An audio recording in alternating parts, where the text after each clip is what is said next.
인도 뭄바이에는 세계 최대의 빨래터로 알려져 있는 도비가트라는 빨래터가 있습니다. 이곳은 수많은 사람들이 여전히 찾고 있는 세계적인 관광지 중에 하나인데요. 이곳 도비가트에는 평생 빨래만 하다가 생을 마감하게 되는 노동자들이 2020년 기준으로 7천 명이 있다고 합니다.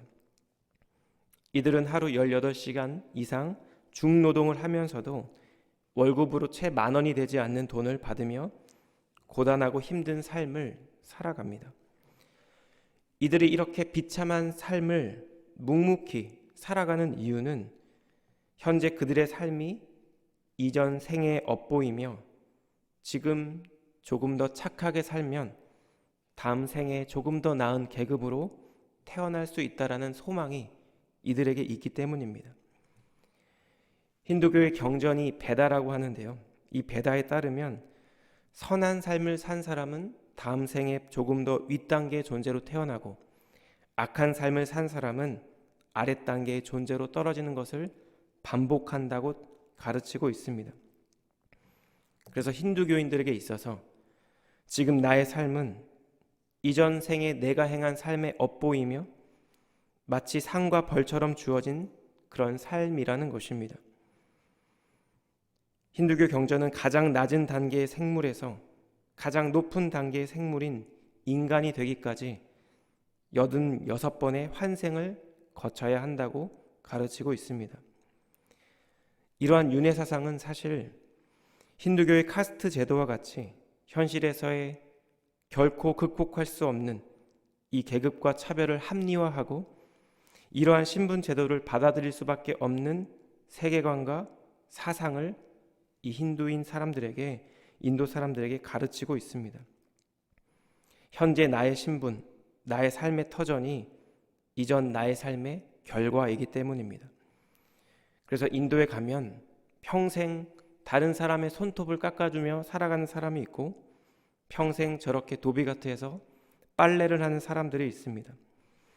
카스트 제도에도 들지 못하는 불가촉 천민이라고 하는 비참한 삶을 살아가는 사람들이 있습니다. 이들은 그저 지금 나에게 주어진 삶이 내가 기억하지도 못하는 이전의 나의 삶의 결과라는 힌두교의 가르침에 따라 묵묵히 자신의 삶을 살아갑니다. 그렇다면 기독교 신앙에 있어서 부활에 대한 우리의 믿음과 신앙은 무엇일까요? 히브리서 9장 27절 말씀은 다음과 같습니다. 한 번 죽는 것은 사람에게 정해진 것이요 그 후에는 심판이 있으리니. 죽는 것은 단 한 번이라는 것입니다. 그리고 그 단 한 번의 죽음 이후에는 분명한 심판이 있다는 사실을 성경은 우리에게 분명히 전달하고 있습니다. 우리는 지난주 토요일부터 고린도전서 15장 말씀을 함께 묵상하고 있는데요. 죽음과 심판의 과정 가운데 그리스도를 주와 구세주로 믿는 성도에게 반드시 나타나게 되는 것, 바로 육체의 부활에 대해서 우리는 말씀을 나누고 묵상하고 있습니다. 일반적으로 죽음은 사람들에게 있어서 마치 영원한 이별처럼 다가옵니다. 왜냐하면 이제는 직접 만져볼 수도 없고 얼굴을 마주하고 이야기를 나눌 수도 없기 때문입니다. 그렇게 한 사람의 죽음은 유가족과 지인들에게 커다란 슬픔을 안겨다 줍니다. 특별히 저희가 고인의 삶을 추억할 때 이 땅에서의 삶이 너무나 고단한 분이었다면 유가족에게 더 큰 슬픔으로 다가오기 마련입니다. 하지만 그리스도인들에게, 성도에게 이 죽음의 의미는 분명히 다르게 다가와야 합니다. 왜냐하면 우리에게는 죽음이 끝이 아니라 전혀 다른 존재로 부활하게 되는 믿음이 있기 때문입니다. 오늘 이 본문의 말씀을 함께 묵상할 때 부활과 관련해 우리 성도님들이 기억해야 하는 두 가지 귀한 교훈을 함께 나누기 원합니다. 말씀 가운데 앞으로 누구나 마주하게 될 죽음에 대해 다시 한번 생각해보고 현재 우리에게 주어진 삶의 의미를 깨닫게 되는 그런 귀한 시간 되기를 우리 주님의 이름으로 축복합니다. 첫째로 그리스도의 부활을 믿는 성도들은 인간에게 근원적인 두려움을 가져다주는 죽음을 뛰어넘는 참된 부활 소망을 가져야 한다는 것입니다. 본문 50절 말씀인데요. 형제들아, 내가 이것을 말하노니 혈과 육은 하나님 나라를 이어받을 수 없고 또한 썩는 것은 썩지 아니하는 것을 유업으로 받지 못하느니라. 바울은 혈과 육은 결단코 하나님의 나라를 이어받을 수 없다고 선포하고 있습니다. 여러분, 혈과 육은 죽은 사람에게 사용되는 단어가 아닙니다. 살아있는 사람에게만 적용되는 단어입니다. 그런데 재미있는 것은 50절에서 혈과 육의 대꾸를 이루고 있는 썩는 것이라는 단어인데요. 이것은 원어적으로 부패가 진행된 시신들을 의미합니다. 따라서 제가 읽어드린 이 50절의 말씀이 우리에게 전달하고 있는 것은 살아있는 사람이든 아니면 죽은 사람이든 현재의 상태로는 하나님의 나라를 유업으로 받을 수 없다는 것입니다. 그렇다면 이렇게 본질적인 한계를 갖고 있는 사람은 어떻게 하나님의 나라를 유업으로 받을 수 있을까요? 바울은 이와 관련해서 비밀을 알려주겠다라고 이야기합니다. 하나님의 비밀, 이 비밀은 그렇다면 어떻게 썩는 것에서 썩지 아니하는 것으로 변화될 수 있는가에 대한 비밀일 것입니다. 본문 51절과 52절 말씀인데요. 보라, 내가 너희에게 비밀을 말하노니 우리가 다 잠잘 것이 아니요 마지막 나팔의 순식간에 호련히 다 변화되리니 나팔 소리가 나매 죽은 자들이 썩지 아니할 것으로 다시 살아나고 우리도 변화되리라. 바울이 말하는 비밀은 그리스도의 재림 때에 성도들의 몸이 부활한다는 사실입니다. 우리가 다 잠잘 것이 아니요라는 이 표현은 그리스도의 재림 때에 여전히 살아있는 사람들을 염두에 둔 표현일 것입니다. 살아있는 사람이든 아니면 이미 죽은 몸이든 마지막 나팔 소리가 울리며 그리스도의 재림이 일어날 때 모든 성도가 겪게 되는 어떤 변화, 즉 부활에 대해서 바울은 이야기하고 있습니다. 그것은 죽은 자들이 썩지 아니할 것으로 다시 살아나는 것이고 그렇게 변화되는 것입니다. 본문에서 살아난다 그리고 변화된다라는 동사 모두 미래 수동태로 사용이 되었습니다. 이것은 이 모든 부활의 일들이 하나님에 의해 일어나게 된다는 사실을 암시하고 있습니다. 그리고 그 모든 일들은 호련히, 즉 순식간에 일어나게 될 것입니다. 바울은 이 부활에 대해서 조금 더 구체적으로 이야기하는데요. 본문 53절과 54절 말씀입니다. 이 썩을 것이 반드시 썩지 아니할 것을 입겠고 이 죽을 것이 죽지 아니함을 입으리로다. 이 썩을 것이 썩지 아니함을 입고 이 죽을 것이 죽지 아니함을 입을 때에는 사망을 삼키고 이기리라고 기록된 말씀이 이루어지리라. 이 짧은 이 두 구절의 말씀에 입는다라는 표현이 무려 4번이나 등장합니다. 썩을 것이 썩지 아니할 것을 입고 죽을 것이 죽지 아니함을 입는다라는 것입니다. 흥미롭게도 이 입는다라는 표현은 욥기 10장 11절에서 욥이 하나님의 창조 행위를 표현할 때 사용했던 단어입니다. 피부와 살을 내게 입히시며 뼈와 힘줄로 나를 엮으시고. 그리고 고린도후서 5장 4절 말씀을 보면 바울은 종말의 때 일어나게 될 부활을 설명하며 동일하게 이 덧입는다라는 표현을 사용하고 있습니다. 고린도후서 5장 4절인데요. 참으로 이 장막에 있는 우리가 짐진 것 같이 탄식하는 것은 벗고자 함이 아니요 오히려 덧입고자 함이니 죽을 것이 생명이 삼킨 바 되게 하려 함이라. 하나님께서 태초에 창조주로서 우리 인간에게 새로운 생명을 주신 것처럼 종말의 때 예수님께서 재림하시는 그 때가 되면 이제 우리는 우리 육신의 한계, 우리 육신의 연약함을 뛰어넘어 새로운 생명으로 덧입히게 될 것을 본문의 말씀은 전달하고 있는 것입니다. 이것은 바꿔 말하면 생명을 멸망시켜 왔던 사망 역시 영원히 멸망하게 된다라는 것을 의미합니다. 바울은 본문 54절에서 이사야 25장 8절 말씀을 인용하고 있는데요. 사망을 영원히 멸하실 것이라 주 여호와께서 모든 얼굴에서 눈물을 씻기시며 자기 백성의 수치를 온 천하에서 제하시리라. 여호와께서 이같이 말씀하셨느니라. 죄로 인해 사망이 이 땅에 온 이후에 지금까지 사망 곧 죽음은 살아있는 모든 생물에게 두려움의 대상이고 두려움의 근원이었습니다. 그런데 이제는 그 사망이 삼키어져서 더 이상 그 효력을 발휘하지 못한다라는 것입니다. 사망이 삼킴을 당함으로 생명이 승리하게 된다는 것입니다. 바울은 이제 담대하게 다음과 같이 사망의 패배를 선언하는데요. 본문 55절과 56절입니다. 사망아 너의 승리가 어디 있느냐? 사망아 내가 쏘는 것이 어디 있느냐?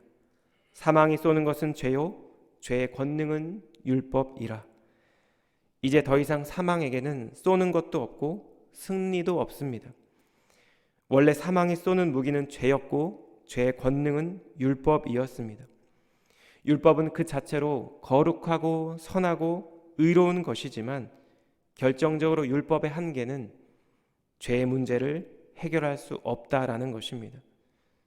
율법은 오직 죄를 죄로 알게 할 뿐입니다. 그러므로 율법 아래에 있는 인간은 절대 스스로의 힘으로는 죄로부터 그리고 죄의 결과인 죽음으로부터 벗어날 수 없는 존재라는 것을 사도 바울은 이미 로마서를 통해 우리에게 전달해 준 바 있습니다. 여러분, 예수 그리스도 안에서 성도가 된 이후에도 때때로 우리는 죽음에 대한 공포 또 막연한 두려움을 경험할 때가 있습니다. 이것은 마치 이미 이 땅에 하나님의 나라가 임했지만 하나님의 나라 가운데 살면서도 육신의 몸을 입고 완전히 임하지 않은 이 세상에서 살아갈 때 경험하게 되는 성도로서의 번민과 비교할 수 있습니다. 그렇게 우리가 지속적으로 기억하고 묵상해야 하는 것, 그것은 예수 그리스도의 부활과 죽음과 부활을 믿는 우리 안에는 더 이상 죽음에 대한 막연한 두려움이 없어야 한다는 것입니다. 이제 죽음은 죄로 인한 형벌이 아니라 영원한 생명으로 들어가는 시작점이라는 것입니다. 사도 바울은 로마서 5장 20절과 21절에서 다음과 같이 말씀합니다. 율법이 들어온 것은 범죄를 더하게 하려 함이라. 그러나 죄가 더한 곳에 은혜가 더욱 넘쳤나니 이는 죄가 사망 안에서 왕노릇한 것 같이 은혜도 또한 의로 말미암아 왕노릇하여 우리 주 예수 그리스도로 말미암아 영생에 이르게 하려 함이라. 우리 주 예수 그리스도로 말미암아 우리에게 값없이 주어지는 그 주님의 은혜로 인해 우리 모두는 영원한 생명을 살아가게 될 것입니다. 예수님의 재림 때 우리 모두에게 임하게 될 이 부활에 대한 말씀 앞에서 무엇보다 부활에 대한 소망이 회복되는 이 시간 되기를 우리 주님 이름으로 축복합니다. 오직 예수 그리스도로 말미암아 은혜로 주어지는 영원한 생명을 기억하며 우리의 삶의 어떤 자리에서도 어떠한 순간에서도 참된 소망을 붙들고 살아가는 우리 하늘의 교회 모든 성도님들 되시기를 주님의 이름으로 축복합니다. 두 번째로 부활 신앙 안에서 우리가 기억해야 하는 것, 그것은 우리의 삶의 자리에서 우리는 더욱더 주님의 일에 힘쓰는 자들로 살아가야 한다는 것입니다. 바울은 이제 부활에 대한 참된 믿음을 가진 성도들이 그들에게 주어진 삶의 자리, 사역의 자리에서 어떻게 살아야 할지를 가르쳐주고 있는데요. 우리 본문 57절과 58절 말씀은 우리 함께 읽겠습니다. 시작. 우리 주 예수 그리스도로 말미암아 우리에게 승리를 주시는 하나님께 감사하노니 그러므로 내 사랑하는 형제들아 견실하며 흔들리지 말고 항상 주의 일에 더욱 힘쓰는 자들이 되라. 이는 너희 수고가 주 안에서 헛되지 않은 줄 알미라. 예수님의 공생의 기간 동안에 그 누구보다 가장 가까이에서 예수님의 가르침을 받았던 사람들, 그 사람들은 바로 예수님의 제자들이었습니다. 그들은 병든 자를 고치시고 죽은 자를 살리시며 악한 귀신을 내어 쫓으시는 그 예수님의 신적 능력을 직접 보았고 또한 경험했습니다. 이렇게 그들은 약 3년이란 세월 동안 예수님을 메시아로 믿고 따라다녔지만 정작 결정적인 순간 주님께서 붙잡히시던 그날 밤 그들은 예수님을 떠나 도망쳤고 심지어 예수님을 부인했으며 저주하기까지 했습니다. 그 이유가 무엇일까요? 왜냐하면 그들은 여전히 죽음이 두려웠기 때문입니다. 자신들이 메시아라고 믿고 있던 예수님이 무기력하게 로마 군인들에게 붙잡히고 십자가에서 처형당하는 것을 바라보며 예수님의 제자들은 굉장히 혼란스러웠을 것입니다. 왜냐하면 당시 유대인들이 갖고 있었던 보편적인 메시아 사상에 의하면 메시아는 죽을 수 없는 존재이기 때문입니다. 그런데 이렇게 예수님을 버리고 도망쳤던 제자들의 삶과 그들의 신앙과 믿음을 송두리째 바꾸어 놓은 사건이 있습니다. 그것은 그들이 부활하신 예수님을 만나고 주님께서 약속하신 성령을 체험한 사건입니다. 예수 그리스도의 부활 그리고 죽음을 역사적인 사건인지, 그러니까 예수님의 죽음과 부활이 역사적인 사건인지를 검증하는 여러 연구들 가운데 역사학자들의 신앙의 여부와 상관없이 그들 모두가 동의하고 있는 한 가지 사실이 있다고 합니다. 그것은 예수님의 제자들이 어느 순간에 아주 급격하게 변화가 되었다라는 사실입니다. 초기 기독교가 유대 팔레스타인 지역을 넘어 급속히 확산될 수 있었던 것은 바로 이러한 제자들의 변화에 기인한다는 것입니다. 우리가 신약 성경에서 사도행전이란 책을 보면 이곳에서 묘사되고 있는 예수님의 제자들의 모습은 더 이상 예수님 생전 예수님을 따라다녔던 그들의 모습이 아니라는 것을 확인할 수 있습니다. 그들은 복음을 전하는 자신들의 사명을 위해 그 어떠한 어려움도 마다하지 않습니다. 때로는 죽음의 위험 앞에서도 그들은 초연해 보이기까지 합니다. 왜냐하면 이제 그들은 복음을 위해 살고 그리고 복음을 위해 죽을 수 있는 사람들이 되었기 때문입니다. 실제로 12명의 제자들 중에서 가룟 유다와 사도 요한을 제외한 10명의 제자들은 모두 순교자가 되었다고 전승에 전해지고 있습니다. 예수님의 제자들, 그들이 이렇게 급격한 변화를 보인 이유는 그들이 예수님의 부활을 경험했기 때문입니다. 현재의 생애가 끝나고 나면 또 다른 생애가 있거나 아니면 모든 것이 다 그저 없어져 버리는 것이 아니라 부활을 통해 이루어지는 새로운 생명이 있다는 사실을 예수님의 부활을 통해 깨달았기 때문입니다. 이것은 힌두교에서 이야기하는 윤회 사상과는 전혀 다른 이야기입니다. 부활하신 주님을 만나고 나서 그리스도인들을 핍박하던 자에서 생명을 다해 복음을 전하는 자로 변화된 바울 자신은 이렇게 고백하는데요. 고린도전서 15장 8절에서 10절 말씀입니다. 맨 나중에 만삭되지 못하여 난 자 같은 내게도 보이셨느니라. 나는 사도 중에 가장 작은 자라. 나는 하나님의 교회를 박해하였으므로 사도라 칭함받기를 감당하지 못할 자니라. 그러나 내가 나된 것은 하나님의 은혜로 된 것이니 내게 주신 그의 은혜가 헛되지 아니하여 내가 모든 사도보다 더 많이 수고하였으나 내가 한 것이 아니요 오직 나와 함께 하신 하나님의 은혜로다. 부활하신 주님을 만날 때, 참된 부활 신앙이 우리 안에 회복될 때 우리는 죽음에 대해서도 그리고 현재 나에게 주어진 삶에 대해서도 전혀 다른 관점을 갖게 될 것입니다. 예수님의 생명을 통해 영원한 생명을 허락해 주신 하나님께 감사하며 이제 더 이상 죽음에 대한 두려움과 염려로부터 벗어나는 은혜를 경험하게 될 것입니다. 우리에게 온전한 승리를 허락해 주신 하나님께 감사드리며 하나님께서 허락해 주신 우리의 삶의 자리에서 우리의 생명을 다해 주님의 일을 감당하는 참된 성도의 삶을 살아가게 된다는 것입니다. 저는 이 본문의 말씀을 묵상하며 우리에게 주어진 매일매일의 삶이 떠올랐습니다. 우리는 잠자리에 들며 아무렇지도 않게 내일 내가 해야 할 일들을 떠올리며 잠자리에 듭니다. 이것은 내일 아침 내가 잠에서 깨어 일어난다는 것을 전제로 하는 행동입니다. 하지만 너무나도 놀랍게도 우리 모두는 내일 하루의 삶조차, 아니 오늘 이미 깨어난 오늘 하루의 삶조차 확신할 수 없는 굉장히 제한적인 삶을 살아가는 존재라는 것입니다. 그렇기에 어느 날 아침 눈을 떴을 때 우리에게 자연스럽게 들어야 되는 고백이 무엇이어야 할까요?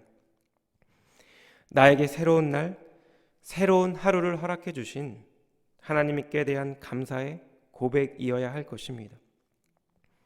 주님께서 우리에게 허락해 주신 우리의 삶의 의미를 기억하며 주님의 일, 한 영혼을 살리고 섬기는 일에 헌신할 것을 다짐하는 고백이어야 할 것입니다. 참된 부활의 소망을 전달하는 이 오늘의 본문의 말씀 앞에서 우리 안에 영원한 생명을 허락해 주신 그 하나님께 감사가 회복되는 이 아침 되기를 우리 주님의 이름으로 축복합니다.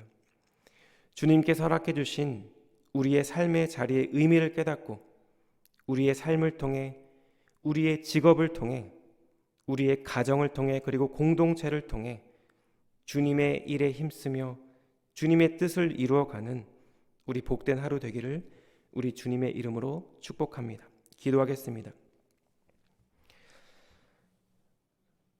하나님, 이 아침 귀한 말씀을 통해 우리에게 허락해 주신 부활의 참된 소망을 묵상하게 하시니 감사합니다.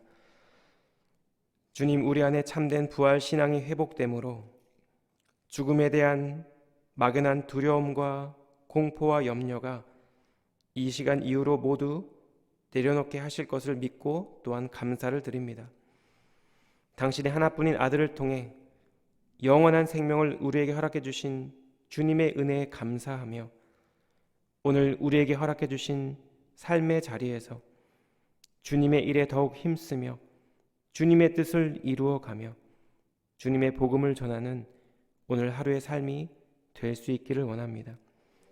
주님, 우리의 삶을 통해 한 영혼이 복음을 듣게 하시고 주님의 사랑을 경험하게 하시고 주님께로 돌아오는 그런 복된 인생, 복된 삶이 되기를 주님께 의탁드리며 기도하기를 원합니다.